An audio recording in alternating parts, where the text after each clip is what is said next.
fundamental energy and emptiness. These are the ingredients wherein realities can be sustained.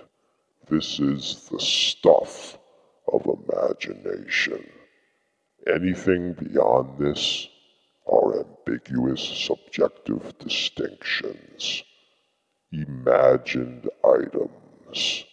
So what type of energy are we talking about?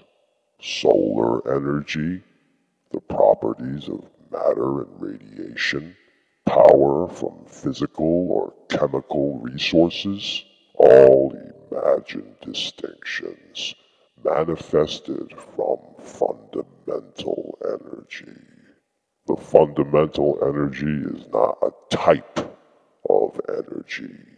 This is the creative stuff from which everything springs from, the undistinct fabric where all distinctions arise from. So this energy is not a type of energy, it is the fundamental energy. What is energy made out of? Energy is made out of energy. There are no further deeper properties of energy. If you boil down energy, you have emptiness, nothingness, the infinite spectrum where energy makes room for itself. This is the only deeper condition of energy, pure potential, unrealized and unmanifested. This is what contains energy, but at the same time it can't really be said that it contains energy, because it is infinite and boundless, and therefore cannot be said to be anything, to be in any particular time, to be in any particular location. No particular how, and no particular reason why. These are all imagined subjective distinctions, ambiguous ones, since the nature of the mystery of fundamental energy and emptiness cannot be understood. So there is only infinite emptiness and fundamental energy. Everything else, different types of matter, different types of energy, different types of time, different types of changes, different locations, processes, reasons, and narratives, all ambiguous subjective distinctions, imagined ambiguous subjective distinctions. Fundamental energy is raw awareness. It just is and just does without any reflecting upon it.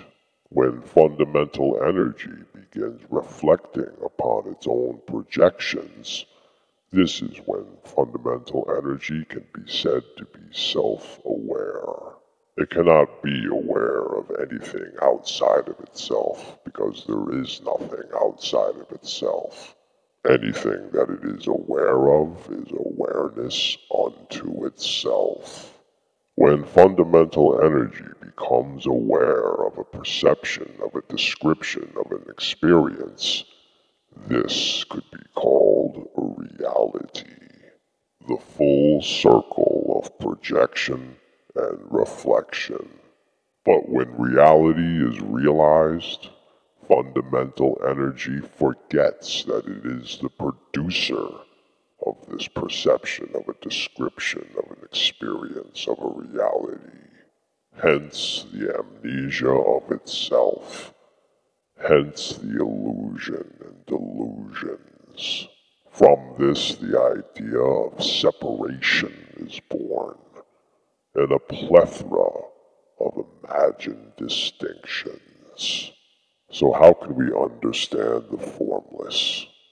We often can get tripped up by words.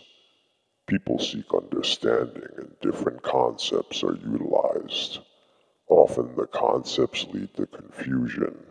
In trying to describe the formless, I have used the word consciousness, but it has not clarified the formless due to different distinctions of consciousness. I have tried to further clarify the issue by using the word energy, but again, different distinctions have not led to clearness.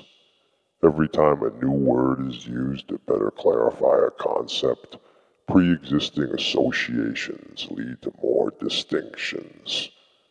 So this is why, to better clarify the formless, we can perhaps gain better understanding by scratching the word energy.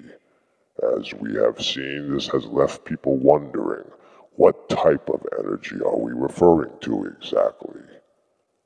So this is why we are referring to it as the fundamental energy.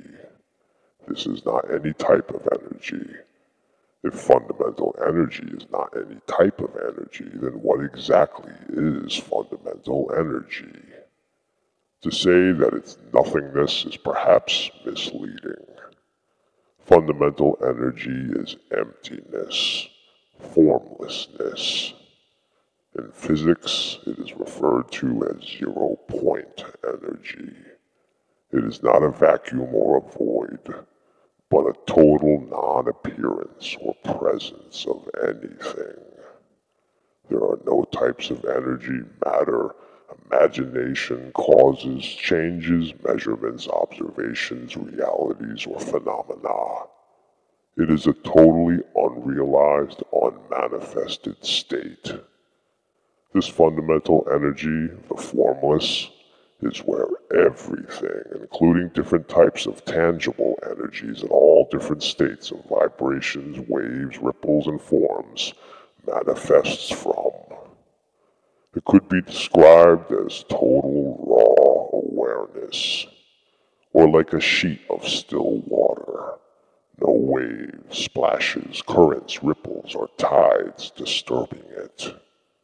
To understand what is meant by the statement, everything is energy, one must comprehend the nature of the formlessness of the fundamental energy. Otherwise, we are simply identifying ourselves with another distinction, even if that distinction is energy. And while true that if you break things down far enough, everything at its core is energy, even this distinction is not ultimately accurate. We are no thing, not even energy. Energy is what manifests from the formless zero-point fundamental energy, and from this manifested energy, the fabric of imagination, all things take shape and form. But by no means are we any of these things. We are not what is imagined. We are also not the imagination itself. We are not the dream, and also not the dreaming process. The formless source from which all things come is what we are. We are nothing, and because we are nothing, we thereby become everything. But all of this becomes lost in a sea of illusionary imagined distinctions. With imagined distinctions, what is simple is forgotten, and from this comes an unlimited multitude of different questions. So let's go over some of these comments. Isn't nature and energy the same thing? Energy governs nature, but isn't it natural? Why do people think that complex things can't come from chaos? Why would energy need to impress itself? It's okay to call energy natural, but nature is more of a phenomenal governing system constructed by energy. Energy is kind of like chaos in that it is an ocean of potential with no structure, but complexity and structure come from this unrealized ocean. As for why does energy do what it does, This is a question that cannot be answered. Suffice it to say, what else can energy do but remain unrealized? It is either realized or unrealized. It is either manifested or in nothingness. But energy is not in nothingness now, right? It is in everything. Unrealized energy, unmanifested energy, could be called a nothingness, an emptiness. But even when energy manifests and becomes realized, it still is in emptiness and nothingness. For in order for anything to become realized or manifested, there still must be the nothingness, the emptiness, to contain it. But this containment is unlimited, boundless, and infinite. I'm having a hard time grasping the idea that our imaginations create. Energy is not supernatural, right? It wasn't energy itself that became or was always aware. It was through creatures like ourselves that energy caused us to be conscious, right? And if awareness has always been present, even prior to the only creatures truly able to know that they are, then we would have to deduce that energy itself is also aware, and this kind of makes it sound supernatural instead of natural. If you are defining supernatural as anything that falls outside of mankind's ability to understand it, then the formless fundamental energy is supernatural. It is beyond the understanding of mankind. It will not be able to be pinned down into a nice, neat little box of logic, reason, common sense, or rationality. It also does not operate by or have to obey any kind of natural laws.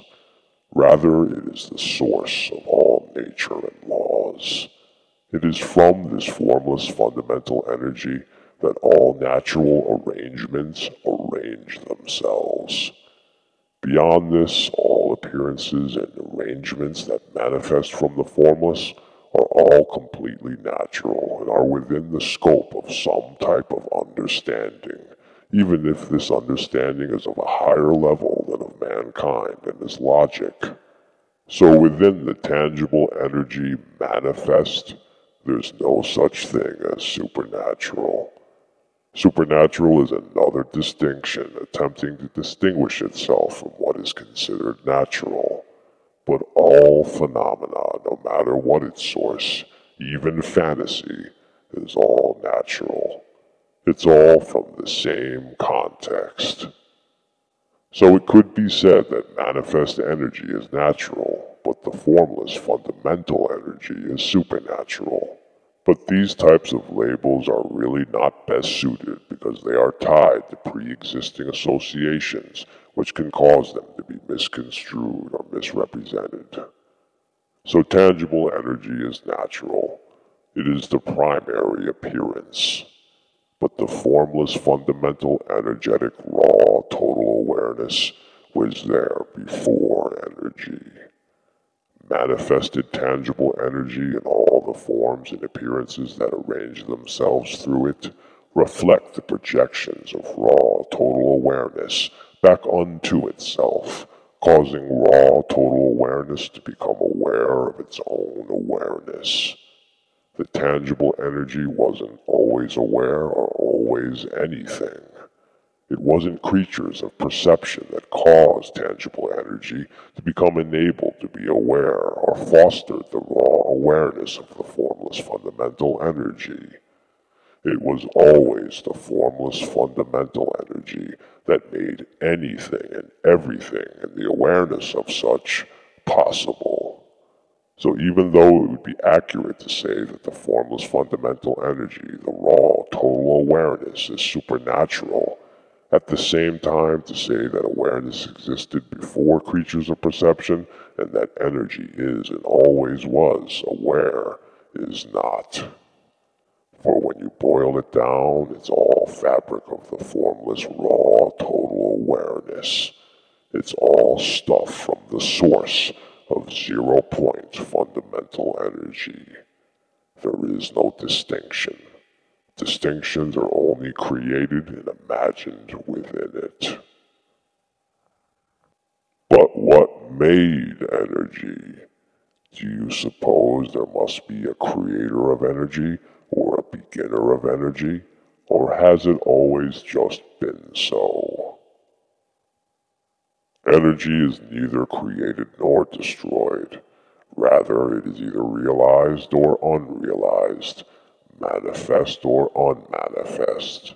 Just as there is no creation or destruction of a wave in an ocean. A wave forms, peaks, and crashes. But what in this is really created or destroyed?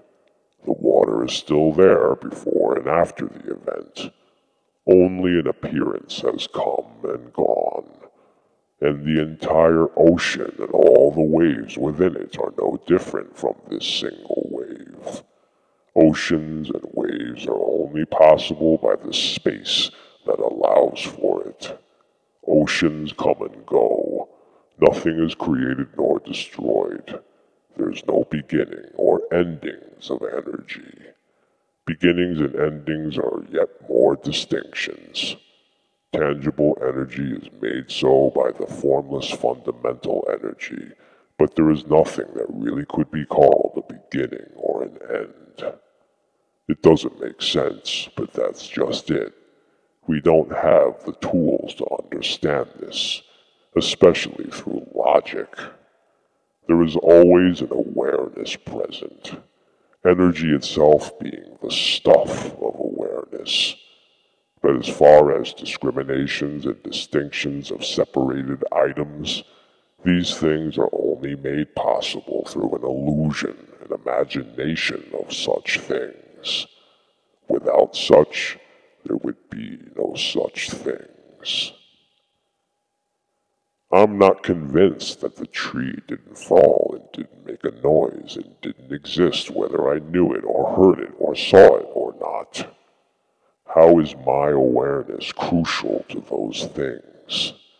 And I know that there are things here and happen and make noise and exist, even if I'm not aware of them. My awareness does not create it, merely receives it and perceives it, right? Meaning there has to be something to be aware of regardless of our ability to be aware of it, right? Or if there were nothing to be aware of, would we not be or know that we're aware? Well, first off, without an awareness, there would be no frame of reference for things to become established within. Secondly, noise happenings do not take place without the perception of them. Without such, there is only vibrating energy. We label these energetic vibrations through various perceptions of sight, sound, smell, taste, and touch. But in the absence of these labels of perception, there is only vibrating energy. A noise only becomes a noise through the conversion of an ear. But let's ask the question, how do we know that things happen or make noise or even exist in the absence of our perception of them? Is there any real way to check this? If we removed all sources of perception from the planet Earth, humans, animals, and otherwise, what would be around to verify this? And leaving mechanical technologies such as a camera or recording devices would not be a verification, because these things are extensions of the senses of perception. They are still instruments taking measurements that filter and conform to the agreed-upon labels of perception, the recorded data itself being nothing more than a label of a label. So without any method to make an observation, how is verification possible? When we observe things through perception, we are receiving a conversion, a description of what is actually there. We do not create the energy that is there through our perception, but we do create the labels of these energetic vibrations. Verification through agreement is not really a verification of anything. All it verifies is that there is an agreement. It doesn't qualify the label as actually existing as that label. But it could be said that there is energetic vibrations present regardless of perception.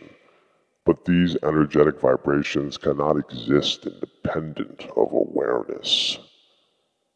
That is to say, independent of the formless zero-point fundamental energy of raw total awareness. Without this awareness, there is nothing. With awareness, there is energy. With perception, energy gets labeled into categories of various forms and appearances of the senses. Without the senses of perception, there is only energy. Without energy, there is only formlessness. The key here is that oneness is evident and separation is an illusion. The illusion of separation is what sustains the illusion of separation. But if we were actually able to take items out of the mix, to check and see if certain items are still sustained in the absence of others, we will find that they are not. This will break things down and bring a return to the formless, the source of everything. The labels of tangible energy do not exist independent of perception. Perception does not exist independent of tangible energy. Tangible energy does not exist independent of the formless zero-point fundamental energy of raw awareness. Well, I suppose it depends then on what or when you define something as a sound. If the vibration is there, whether an ear is there or not, then in my opinion a noise still takes place without the ear. It doesn't matter when or what one defines as a sound. We don't have much choice in this. We are brought up and conditioned into agreements about such things. We configure and organize our senses to categorize these things without thought or choice. If a vibration that is only converted into a sound by the presence of an ear remains present in the absence of the ear, how can it still make a sound when the only thing that defines it as a sound is missing? Without the ear, it is only an energetic vibration and nothing else. For example, this would be much the same as saying that if we are playing a video game, and we are playing on board number 1, and we complete it and move to board number 2, that somehow board number 1 still exists and is present. Or that all the game boards still exist and are present when we shut off the game system and go read a book. Boards in the video game only exist as they are happening and can only happen when the two key ingredients, the data and the receiver of the data, are present. Let's equate another example. If person A and person B are looking at an abstract painting or an arrangement of clouds, and person A sees an elephant, but person B sees a fire truck, is the elephant or fire truck still there without the observations? Just because I don't see what my friend sees doesn't mean that what my friend sees does not exist. I must point out that an abstract painting and or clouds do not represent examples of clearly defined things. In other words, they are susceptible to interpretation. Things like a sound or a chair are not up for interpretations as they are, in fact, quantifiable. There's a chair in my garage right now that I can't see, but I know it's there right now. There are sounds outside my house that I am sure are happening, that I do not hear, yet I know they are happening. Obviously, what can be interpreted in varying ways, like beauty, for instance, being in the eye of the beholder, is almost what it is based on the perceiver, like imagination. But what is real and factual is not created by the perceiver. For instance, 2 objects plus 2 objects equals 4 objects. Did our perception of that fact make it so, or was it always so? What makes objects quantifiable is an agreement on the label, a synchronicity of the senses, all tuned into the same frequency, so to speak. Energetic vibrations get labeled a certain way, and then all points of perception agree on the description. At birth, babies do not know one so-called quantifiable object from another. They are taught a description of reality, and then they slowly learn to tune their senses into this description. The first human beings who were self-aware were the ones who first went about labeling the content and then the context. They could be called the namers of a description. But before this, when everything operated on instinct, there were no labels. Everything operated perfectly, without thought. Instinct deals with energy directly, and all responses are automatic impulses and reactions to energetic configurations. So while true that people all see a chair as a chair and a rock as a rock, this is only the case because of an agreement on a description of reality.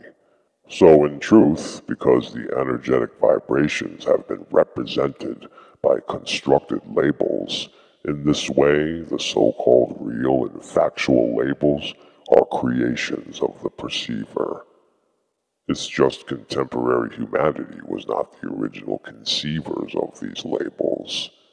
These things were decided and agreed upon long ago, and we have inherited this agreement. 2 plus 2 equaling 4 is not a fundamental truth that was always this way, but a decided, agreed upon distinction. Long ago, if it was decided that 2 plus 2 equaled 5, then this would be our fact. If it was decided that red was blue, then this would be the agreed upon reality. So the interpretations have already been made, and these interpretations remain so to this day because of an agreement that we don't have any choice but to accept. We are brought up, molded, and conditioned into it before we even realize there is a choice. The only way to break this conditioning and to disagree with the agreement and move back towards perceiving energy and then the formless directly is to uncondition, unlearn, and unassociate.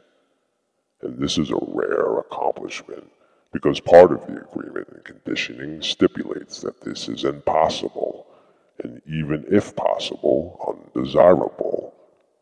But as far as things that we are calling abstract, things that are still open to an interpretation, such as images seen in clouds, whatever one sees in those clouds, whether it be an elephant, fire truck, or anything else, does not have any substantial existence in any way. The fabric of everything is matter. Would you agree with this? If so, then matter and your neuron activity makes up your consciousness. Certain peptides trigger the amount of awareness you have. The mind is what the brain does, and awareness is what consciousness does. Would you agree? If so, then we have hit an aspect of functionalism. Functionalists say that activity in your brain makes up your consciousness. Well, right off, I don't agree that the fabric of everything is matter. The fabric of everything is energy. Einstein pretty much covered this with his famous E equals mc squared. And the fabric of energy is formless. Everything beyond the formless is imagined distinctions, even the imagination itself. The brain has absolutely nothing to do with total awareness. The brain is but an anchor that keeps perception tied to a body. It could perhaps be said that a brain is instrumental to perception, but that's it. The brain is not the producer of awareness. Sage Bodhisattva seems to hope that energy exists as some form we have yet to discover. The formless, as they say, is a pseudo-scientific mythological concept. If we know of all types of matter, waves, particles, and force fields, magnet, electric, gravity, and we understand that space is empty, then there is little room for more. However, that isn't to say that we aren't blind, again hoping for more than what we know. If we understand space is empty, then formlessness isn't a pseudo-scientific mythological concept. Empty space, hence form is emptiness. Emptiness is form. I am not hoping energy exists in some form yet to be discovered.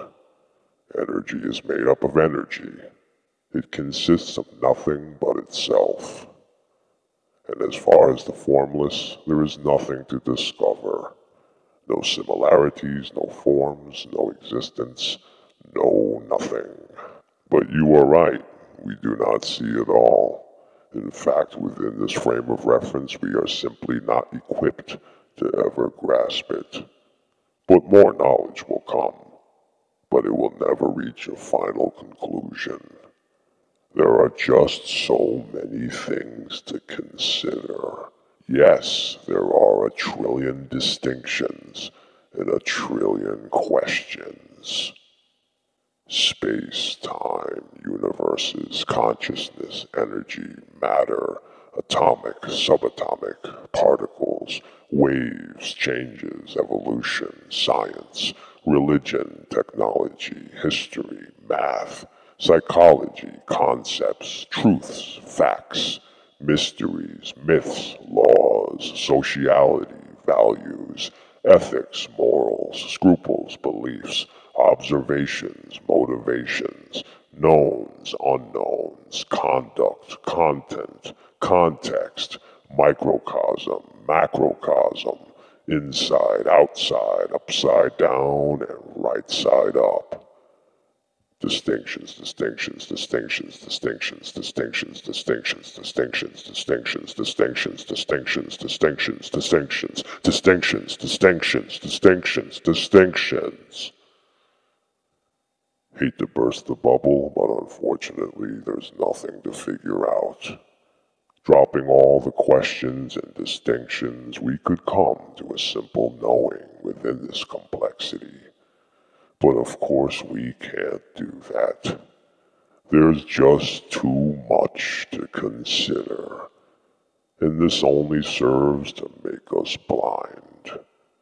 But if we were to empty out our minds and simply be right now and nothing else, a clear would become clearer, an understanding that ultimately there is nothing to understand.